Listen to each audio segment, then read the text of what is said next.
Hello বন্ধুরা, আজকে আমি জিব্রাল্টার নিয়ে কিছু কথা বলবো।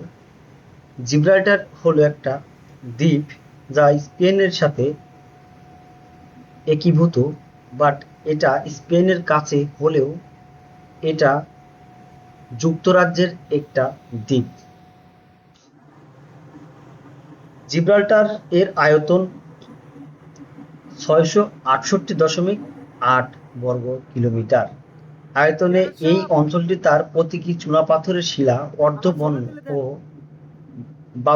বারিক ম্যাকাক বানর বিশিষ্ট ও ভূমধ্যসাগর সংস্কৃতির অনন্য মিশ্রণের জন্য বিখ্যাত। এটি সংকীর্ণ যোজক দ্বারা দক্ষিণ স্পেনের সাথে সংযুক্ত, মরক্কো উপকূল থেকে প্রায় ১৪ কিলোমিটার দূরে অবস্থিত। এখানে মোট ৩৪,০০০ বাসিন্দা রয়েছে, যাদের মধ্যে স্থানীয় জিব্রাল্টারের আদিবাসী এবং কিছু লোক মরক্কো থেকে এসেছে।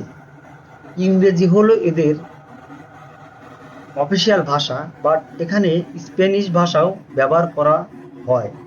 ১৭১৩ সালের ইউটেকট চুক্তি অনুসারে এটি একটি ব্রিটিশ অঞ্চল হলেও এটি স্পেনের সাথে একটি তীব্র বিবাদের বিষয় হয়ে দাঁড়ায়, যারা এর উপর আঞ্চলিক সার্বভৌমত্ব দাবি করে।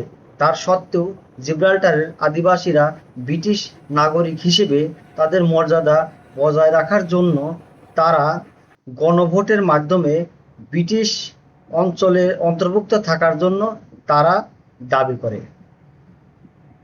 এই অঞ্চলের প্রধান বৈশিষ্ট্য হল যার ৪২৬ মিটার উঁচু এখানে পাহাড় রয়েছে।